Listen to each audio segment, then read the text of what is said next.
하나님께서 오늘 우리에게 주시는 말씀은 누가복음 17장 22절로 37절까지의 말씀입니다. 하나님의 말씀을 제가 받들어 읽겠습니다. 또 제자들에게 이르시되 때가 이르리니 너희가 인자의 날 하루를 보고자 하되 보지 못하리라. 사람들이 너희에게 말하되 보라 저기 있다 보라 여기 있다 하리라. 그러나 너희는 가지도 말고 따르지도 말라. 번개가 하늘 아래 이쪽에서 번쩍이어 하늘 아래 저쪽까지 비침같이 인자도 자기 날에 그러하리라. 그러나 그가 먼저 많은 고난을 받으며 이 세대에게 버림바 되어야 할지니라. 노아의 때에 된 것과 같이 인자의 때에도 그러하리라. 노아가 방주에 들어가던 날까지 사람들이 먹고 마시고 장가들고 시집가더니 홍수가 나서 그들을 다 멸망시켰으며 또 롯의 때와 같으리니 사람들이 먹고 마시고 사고 팔고 심고 집을 짓더니 롯이 소돔에서 나가던 날에 하늘로부터 불과 유황이 비오듯 하여 그들을 멸망시켰느니라. 인자가 나타나는 날에도 이러하리라. 그날에 만일 사람이 지붕 위에 있고 그의 세간이 그 집 안에 있으면 그것을 가지러 내려가지 말 것이요 밭에 있는 자도 그와 같이 뒤로 돌이키지 말 것이니라. 롯의 철을 기억하라. 무릇 자기 목숨을 보존하고자 하는 자는 잃을 것이요 잃는 자는 살리리라. 내가 너희에게 이르노니 그 밤에 둘이 한 자리에 누워 있음에 하나는 데려감을 얻고 하나는 버려둠을 당할 것이요 두 여자가 함께 맷돌을 갈고 있음에 하나는 데려감을 얻고 하나는 버려둠을 당할 것이니라.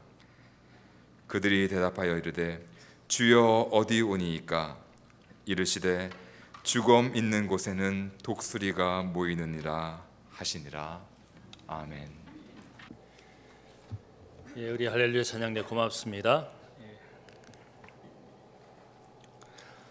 1844년 미국 뉴욕주 로햄튼에 사는 한 침례 교회의 평신도였던 윌리엄 밀러는 구약 성경 다니엘서와 신약 성경 요한계시록의 예언을 연구한 결과 예수 그리스도가 1844년 10월 22일에 재림한다고 주장을 하였습니다.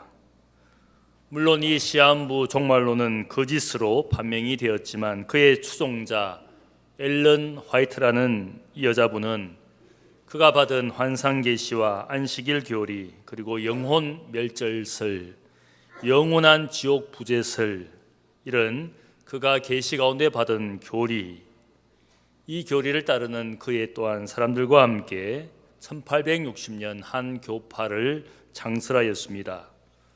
오늘날 이 교파를 제7일 안식일 예수 재림교회 이렇게 우리가 쉽게 안식교라고 부르는 교파가 만들어졌습니다. 1995년 한국의 장로교 총회는 공식적으로 안식교를 이단으로 규정을 하였습니다. 하지만 미국의 주요 개신교회나 세계개혁교회, 스코틀랜드 교회협의회, 세계교회협의회, WCC 등은 이들을 하나의 개신교회 교파로 인정을 하고 있습니다.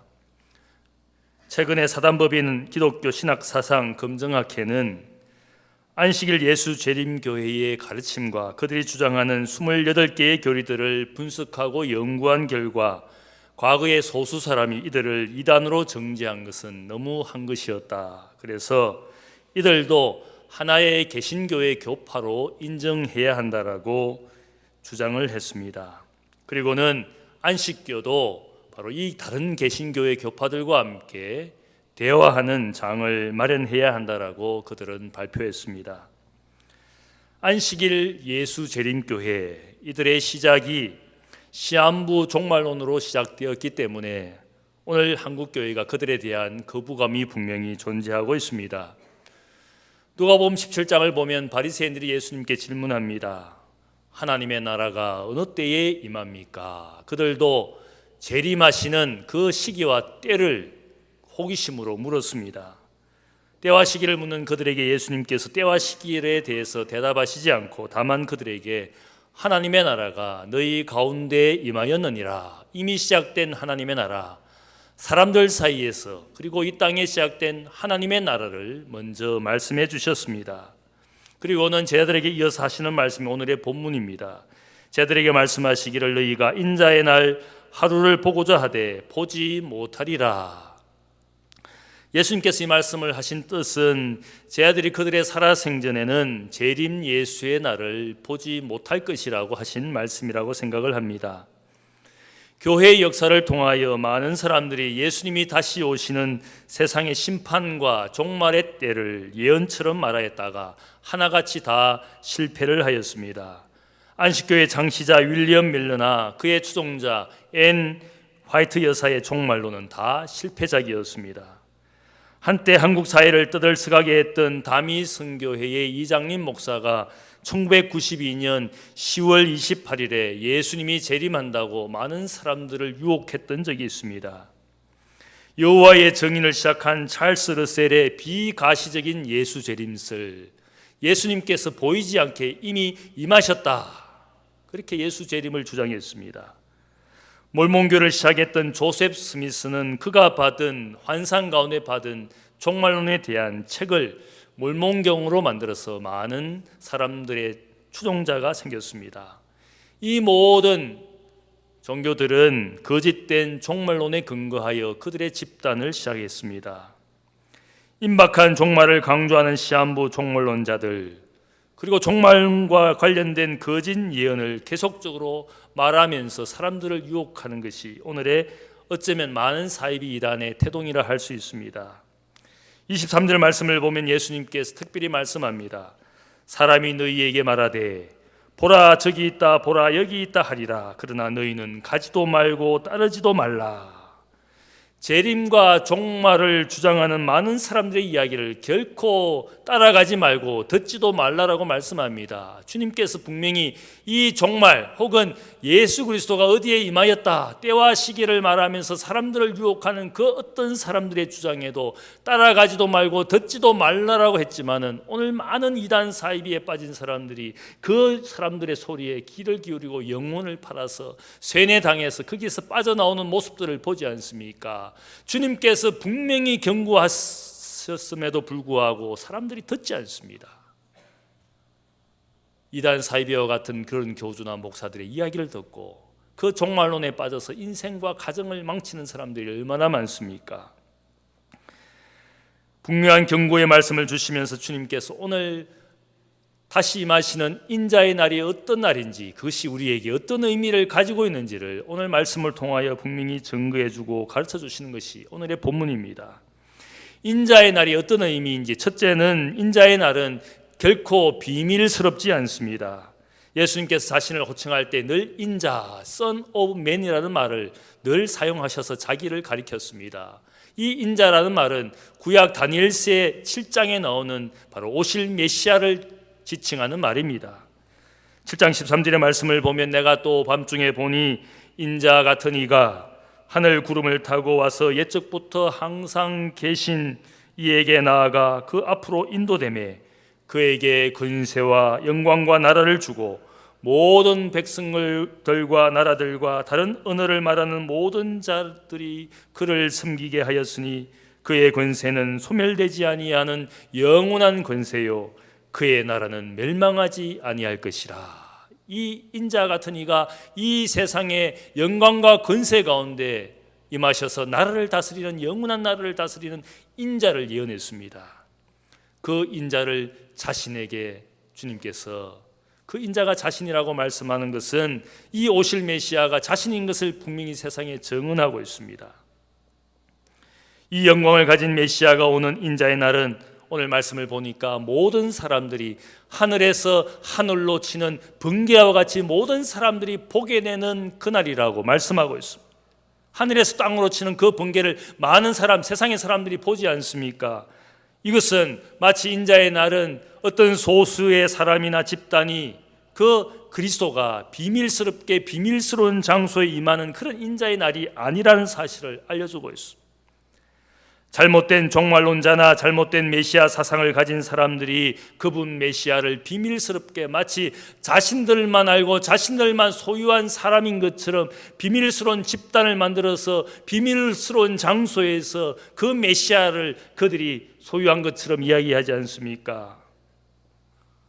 한국교회 과거의 통일교 혹은 최근의 신천지 집단의 행태가 그렇지 않습니까? 그 교주인 문선명 혹은 신천지의 교주인 이만희 목사가 자칭 메시아라고 자신의 집단의 사람들에게는 메시아인 것처럼 행동하고 그들만 마치 비밀스러운 지식, 비밀스러운 메시아를 모신 사람인 것처럼 사람들을 유혹할 것을 우리가 보게 됩니다. 비밀스럽게. 신천지에 빠진 분들을 보면 그들을 성경 공부라 그래서 초청을 하고는 교육을 합니다. 몇 주간 교육을 해서 어느 정도 그 사람에게 자신들의 교리나 가르침이 먹혀 들어간다고 생각하고 인정이 되어지면 그들을 데려가서 저 과천에 데려가서 마치 과천이 신천지인 것처럼 그들의 집단만에게 구원이 있는 것처럼 비밀스럽게 또한 세뇌를 시킵니다. 비밀스러운 집단을 만들고 비밀스러운 교리를 가르치고 비밀스러운 메시아를 모신 집단인 것처럼 사람들을 유혹합니다. 기성교회에 들어와서 그들이 사람들을 유혹합니다.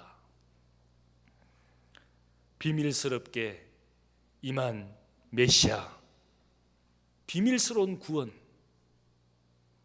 그러나 오늘 이 말씀을 보면 이 계시, 묵시라는 말의 의미를 그들이 모르고 있습니다. 계시, 묵시라는 이 헬라어 아포칼립시스라는 말은 비밀스러운 것이 드러나는 것이다, 그런 뜻을 가지고 있습니다.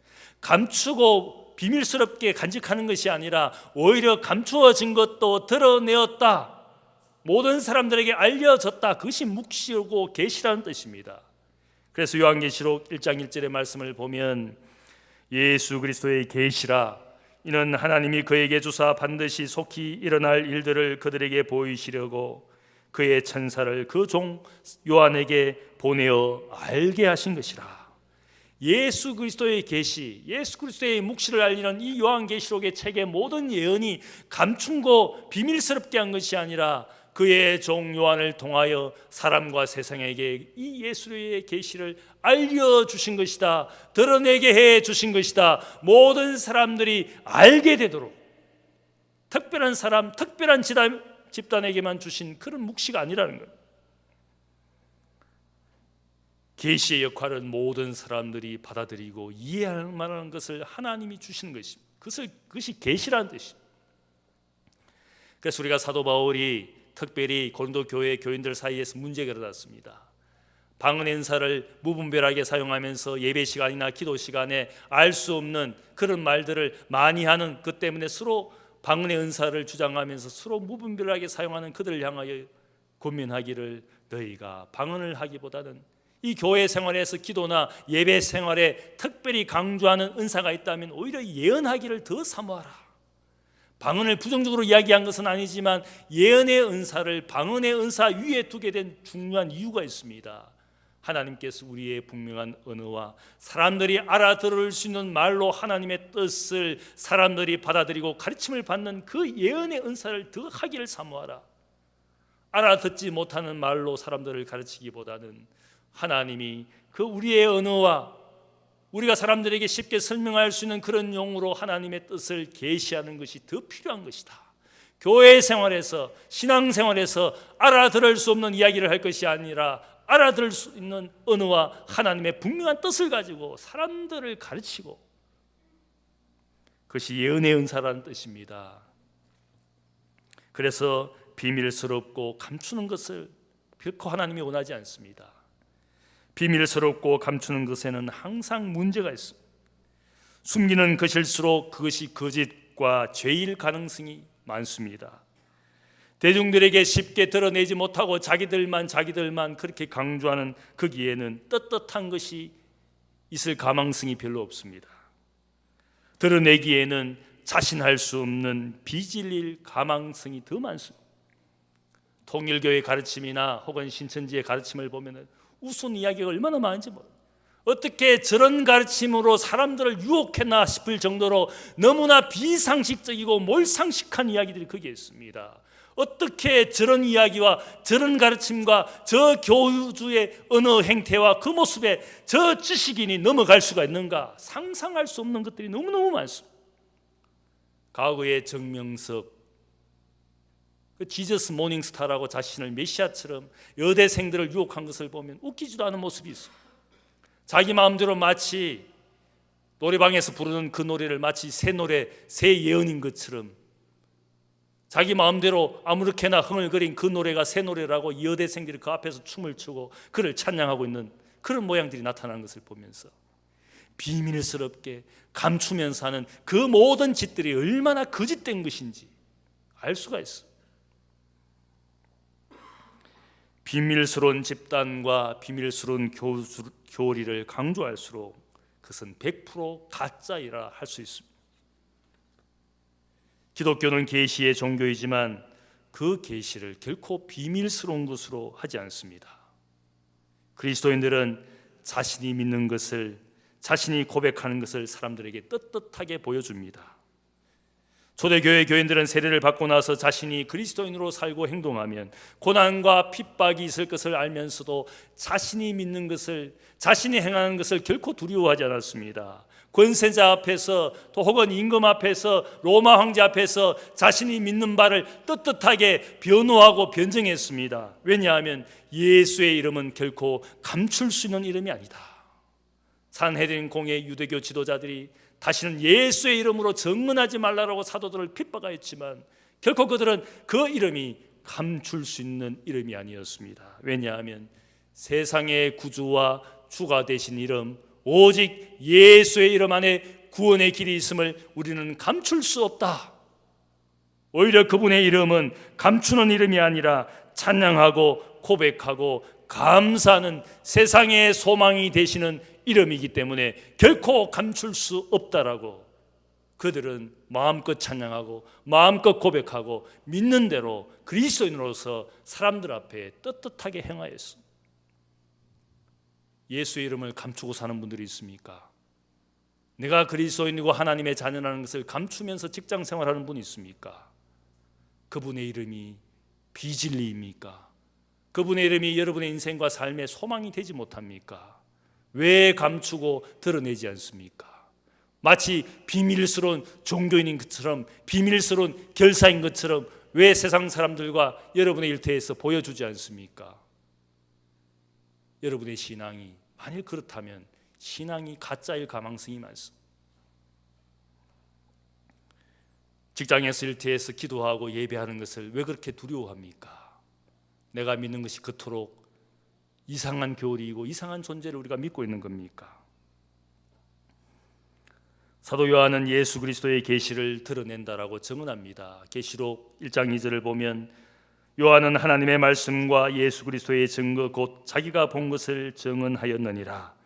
이 예언의 말씀을 읽는 자와 듣는 자와 그 가운데 기록한 것을 지키는 자는 복이 있나니 때가 가까움이라.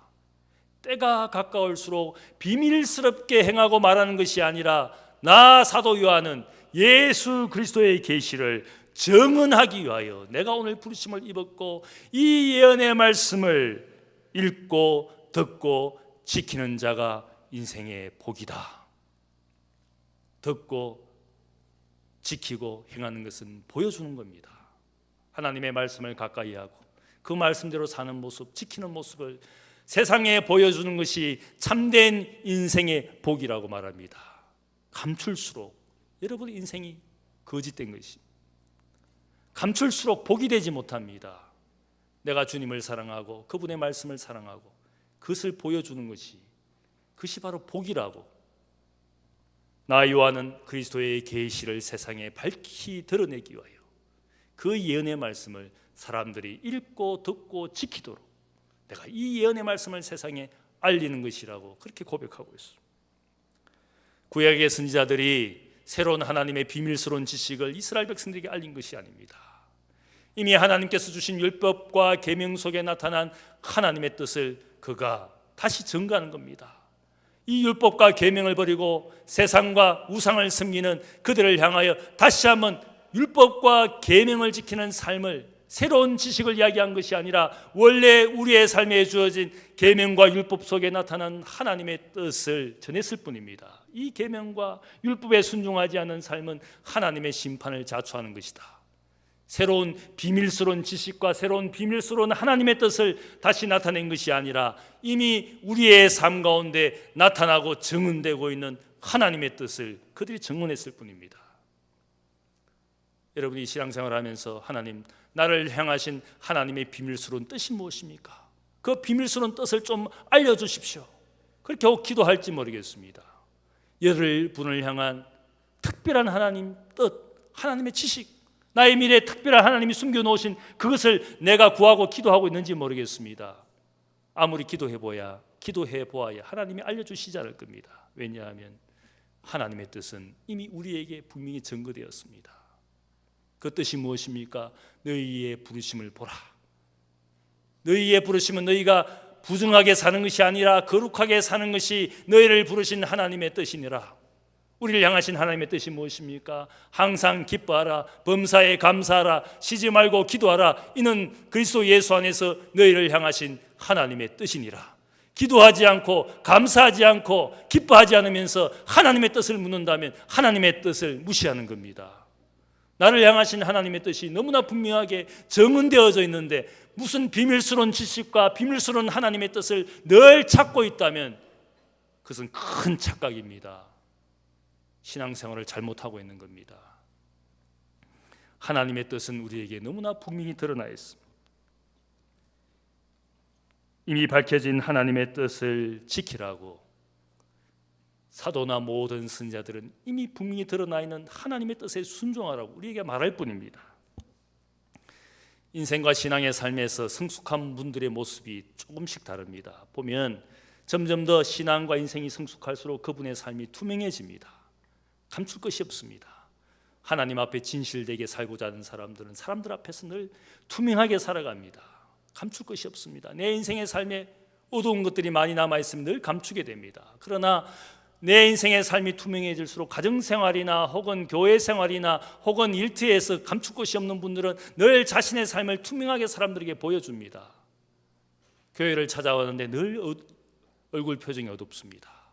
뭔가 감춘 것이 많은 것처럼 그런 것이 알려지는 것을 두려워합니다. 누가 자기 이야기하고 남편 이야기하고 자녀 이야기하면 불쾌하게 생각합니다. 왜 그렇습니까? 드러내고 싶지 않습니다. 누군가 그것을 드러내는 이야기를 하면 기분이 나쁘고 그것 때문에 상처받고 결국 교회를 떠납니다. 그러나 신앙과 인생이 성숙한 사람은 자신을 투명하게 만듭니다. 감출 것이 없게 만듭니다. 혹 내 자녀와 남편과 아내에게 문제가 있더라도 내가 그 문제를 가지고 하나님 앞에 기도하는 사람이니까 부끄러울 것이 없습니다. 기도의 제목을 나눕니다. 내 자녀 이야기하는 것 별로 창피스러운 것이 아니고 그것이 부모의 마음을 가지고 신앙인의 마음을 가지고 나의 부정적인 모습도 혹은 가정생활의 부정적인 이야기도 나눌 수 있는 것이 그것이 성숙해가는 사람들의 이야기입니다. 감추고 싶고 드러내고 싶지 않고 그 모양으로 계속 살면 끊임없는 세상의 이야기에 사람들의 이야기 계속 상처로 남습니다. 얼굴이 어두워질 수밖에 없습니다. 그러나 우리가 하나님 앞에 성장하는 모양은 뭡니까? 내 삶을 자꾸 투명하게 만듭니다. 교회도 투명하게 만들고 사람과 사람 사이 우리의 모든 관계도 투명해지는 그렇게 되도록 그것이 성장의 모습입니다. 교회나 가정, 회사나 집단이 건강하기 위해서는 문제가 드러나도 투명성을 갖추면 부끄러울 것이 없습니다. 우리 회사나 혹은 요즘 사회 이야기를 보면 그 회사를 덜추니까 더러운 것이 다 드러납니다.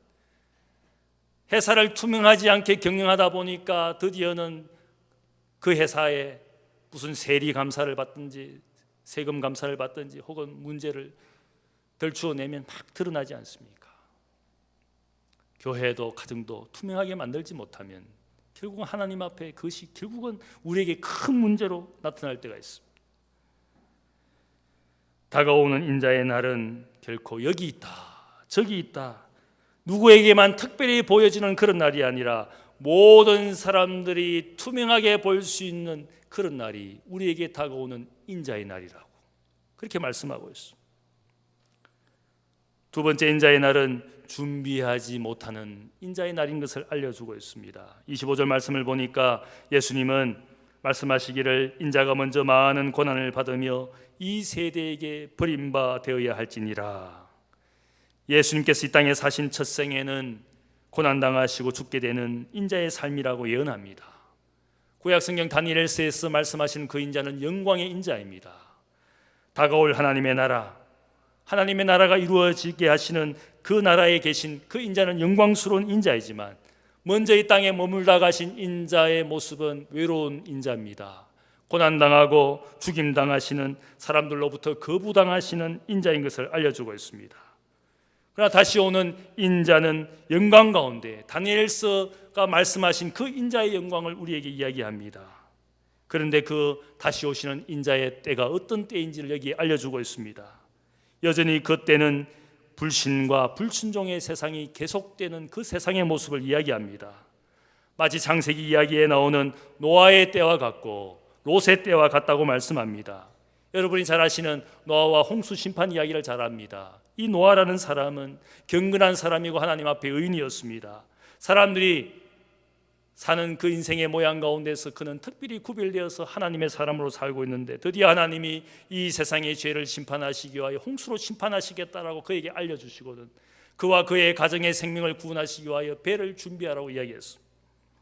노아는 하나님의 말씀에 순종해서 오랜 세월 엄청난 크기의 배를 지어가고 있었습니다.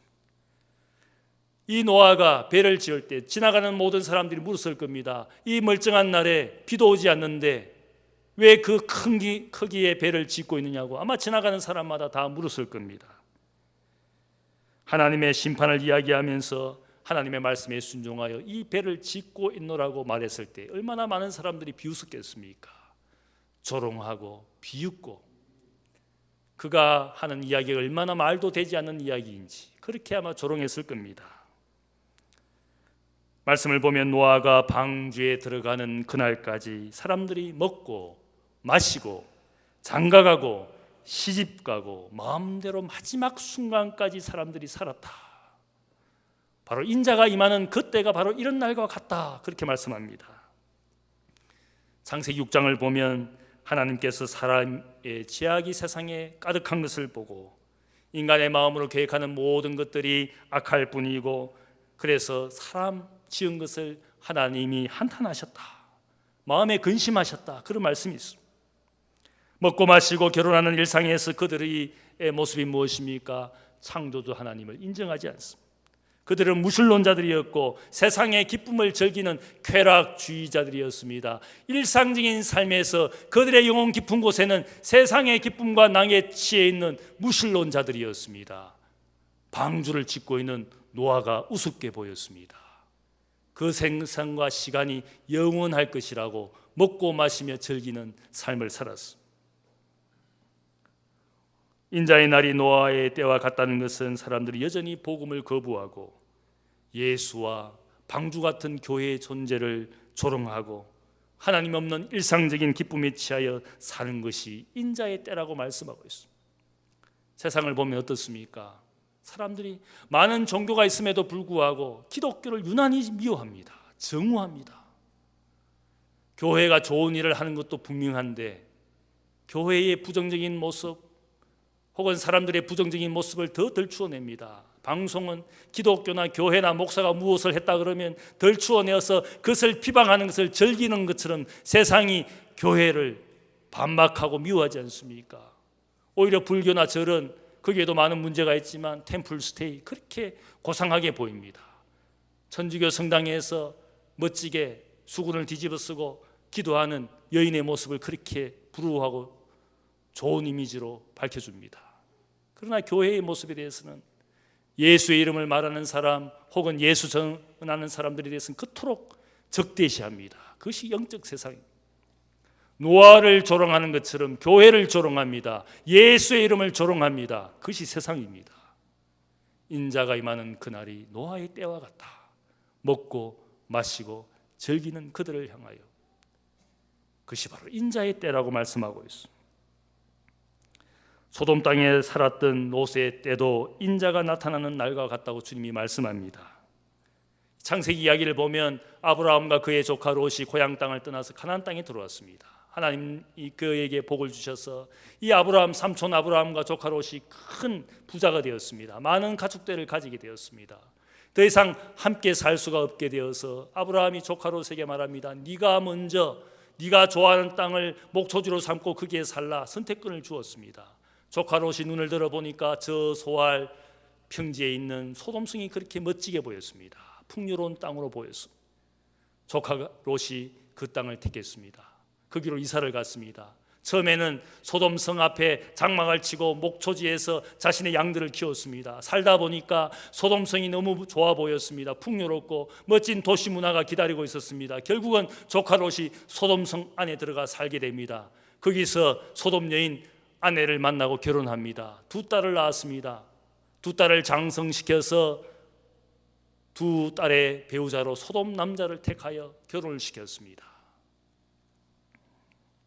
점점 더 세상의 문화와 세상의 기쁨을 즐기는 조카 롯이 되었습니다.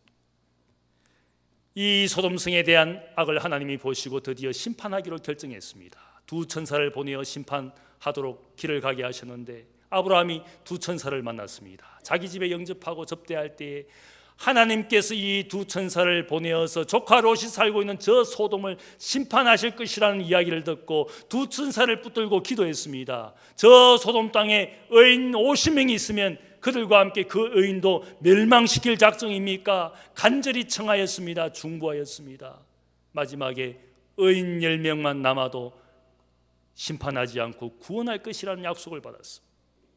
두 천사가 계속 길을 가고 드디어 소돔 성문 앞에 도착했습니다. 아마 삼촌 아브라함의 기별을 듣고 성문 앞에 이 조카 롯이 두 천사를 맞이했습니다. 자기의 집으로 모시고 환대했습니다. 하나님의 심판의 도구가 되어서 이 소돔성에 도착한 두 천사를 잘 접대했습니다. 두 낯선 나그네가 롯의 집에 왔다는 소식을 듣고 소돔 사람들이 몰려왔습니다. 두 사람을 우리에게 내어달라, 우리가 상관하리라. 아마 두 낯선 남자가 아마 얼굴이 멀쩡한 준수한 사람이었는지 모르겠습니다. 우리가 상관하리라 그 표현은 우리가 남자이지만 성적으로 그들과 관계하고 싶다, 동성애를 이야기하는 소돔의 이야기라고 우리가 해석을 하고 있습니다. 하나님이 왜 소돔 땅을 멸망시키기로 작정하셨느냐? 그들의 성적인 방종을 하나님이 두고 볼 수가 없었기 때문에. 우리가 로마 사회도 많은 동성애 때문에 로마서 1장을 보면 남자가 남자로 더불어 부끄러운 짓을 하고 여자가 여자로 더불어 부끄러운 짓을 하고 많은 사람들이 이것을 이상하게 해석해서 동성애를 마치 옹호하지만 그러다 성경은 결코 동성애나 동성결혼을 인정하지 않습니다. 세상의 문화와 시대가 아무리 달라져도 하나님이 기뻐하시지 않는 우리의 가정과 우리의 삶을 파괴하는 그런 것들은 하나님이 결코 허용하지 않습니다. 아브라함의 중보의 기도를 들은 두 천사가 롯의 가정은 그래도 보호하시기 위하여 왔습니다. 하나님의 심판으로부터 이 가정을 구원하시려는 그 은혜를 알고 롯이 자신의 두 사이를 설득합니다. 하나님의 심판이 시작되니까 우리와 함께 탈출하자. 그러나 이 소돔 사람 두 사이는 듣지 않습니다. 자신의 장인이 되는 롯의 이야기를 무시합니다. 그런 일이 일어날 수가 없다. 탈출하는데 동참하지 않습니다. 롯과 그의 아내 그리고 두 딸이 소돔성을 탈출합니다. 오늘 이 이야기에서 무엇을 이야기합니까? 예수님이 바로 인자가 임하는 날이 롯의 때와 같다. 사람들이 먹고 마시고 사고 팔고 심고 집을 짓는 일상적인 시간을 보내면서 하나님의 심판과 경고를 무시하는 이 세상, 그 때를 이야기하고 있습니다. 롯이 세상 문화에 취하게 되었을 때 어떻게 합니까? 두 나그네를 내어달라는 사람들의 성화에 내가 두 딸을 차라리 내어주겠다. 이 비정한 아버지의 모습은 세상을 닮아간 아버지의 모습입니다. 소돔을 더 가까이 하고 드디어 거기에 살고 그 문화에 취하게 된 롯의 모양이 이렇게 변하였습니다. 일상에서 즐기는 쾌락과 일상에서 보이는 하나님에 대한 무관심, 우리가 일상에서 보내는 그 시간들, 이 모든 것이 인자가 임하는 롯의 때와 같다라고 말하고 있습니다. 한마디로 우리의 삶에서 보이는 안일과 나태의 죄에 대하여 경고하고 있습니다. 로마 사회를 위하여, 로마 사회 사람들을 향하여 바울이 이야기하는 데살로니가전서 5장 말씀을 보면 이런 말씀이 있습니다. 그들이, 이 로마 제국에 살고 있는 그들이 평안하다, 안전하다 할 그때에 임신한 여자들에게 해산의 고통이 이름과 같이 멸망이 갑자기 그들에게 이르리니 결코 피하지 못하리라. 이 로마 제국에 살고 있는 사람들이 안일과 나태의 삶을 살면서 그들은 주장했습니다. 우리에게 평화가 있다, 우리에게 안전이 있다. 팍스 세큐리타스, 로마의 황제가 주는 로마의 평화, 거기에는 평화가 있고 안전하다. 로마의 동전을 보면 그 두 가지 가치를 이야기합니다. 팍스 세큐리타스, 피스 앤 시큐리티. 우리가 사는 삶에는 흔들림이 없는 안전하고 평화가 있다. 이 로마 제국의 시대는 영원할 것처럼 그들은 평화와 안전을 이야기했습니다. 그들을 향하여 안전하다, 평화롭다 하는 너희들에게 하나님의 심판이 호련히 임하리라. 결코 피하지 못하리라. 안일과 나태에 빠지지 않도록 로마를 향하여 사도 바울이 경고합니다. 그리고 말씀하기를 사도 바울은 그러므로 우리는 다른 이들과 같이 자지 말고 오직 깨어 정신을 차릴지니라. 깨어 정신을 차릴지니라. 우리가 가끔씩 군에서나 또 학교에서 인사를 시킬 때 군인들에게 아이들에게 어떻게 합니까? 차렷, 경례. 차렷이라는 말이 정신 차리라는 말입니다. 그렇지 않습니까? 차렷. 정신 차리고 살라고. 차렷. 또 우리가 높은 분에게 혹은 귀빈에게 거수경례를 하지 않습니까? 차례하고 거수경례를 합니다. 그분을 바라보면서 정신 차려서 그분을 존경하고 경외하도록. 제가 어제 화랑초등학교 화랑가족 대운동회 시작하기 전에 제가 기도하기 위해서 갔습니다. 아이들이 선수처럼 그 출애에 들어와서 열을 지어서 지나가는데 선수단 입장식을 하면서 갑자기 옆에 있던 성인님이 차렷 경례하는데 울어봐. 그러고는 아이들이 하나같이 거수경례로 귀빈석을 향하여 하고 있습니다. 거기에는 교장선생님, 저 교감선생님 계셨는데 전 별것 아닌 존재에게 그렇게 바라봐 주면서 거수경례를 하니까 얼마나 뿌듯한지.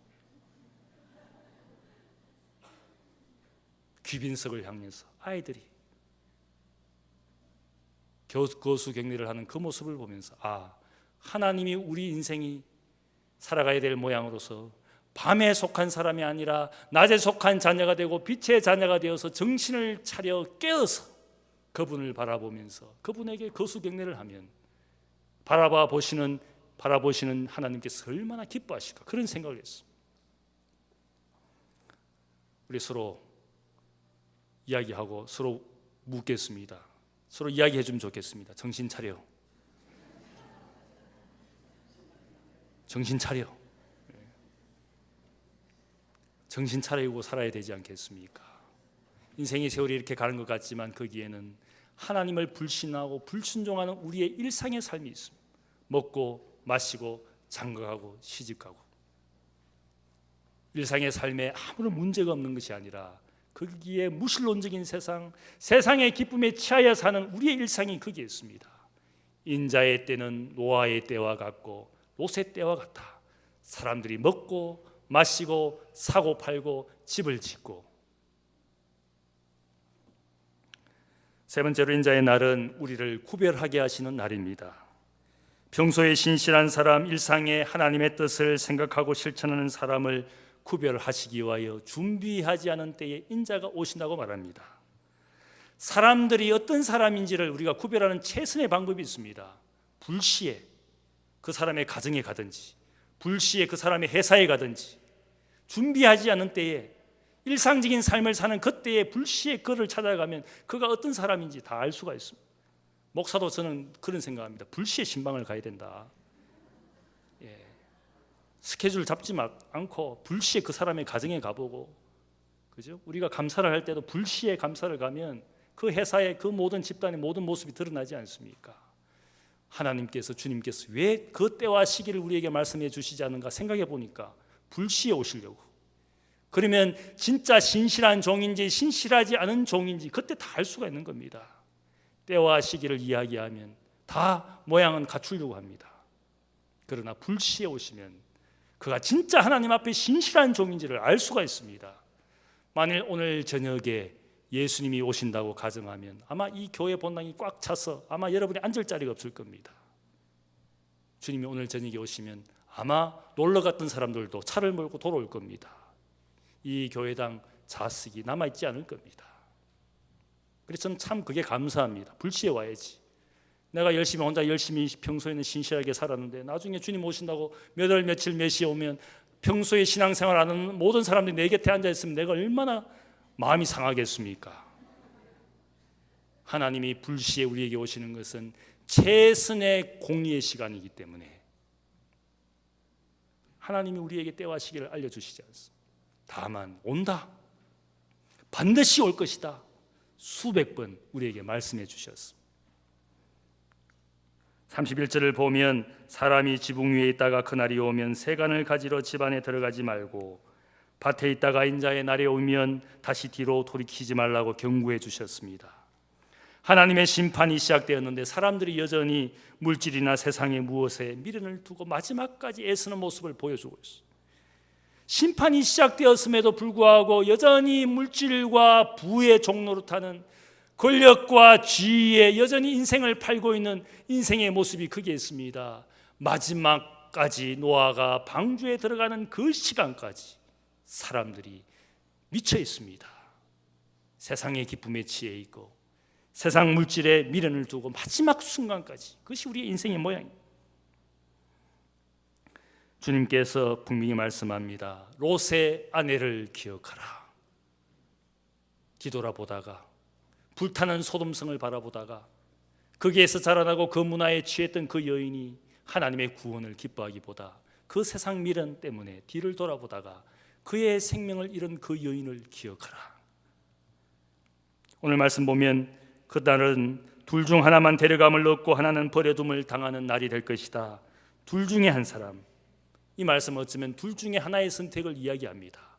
50대 50, 구원받는 사람 50%, 그렇게 생각할 수도 있고, 어쩌면 우리에게 말씀하신 하나님과 세상, 하나님과 재물, 둘 중에 하나라는 사실을 우리에게 다시 한번 알려주시는 말씀입니다. 구원의 소식을 들었으나 스스로 잘못된 선택을 하는 어리석은 인생이 되지 않도록 주님께서 인자의 날에 우리에게 경고해 주시는 말씀으로 롯의 철을 기억하라. 일상에서 신실한 종을 구별하시는 제선의 날, 그것이 인자의 날입니다.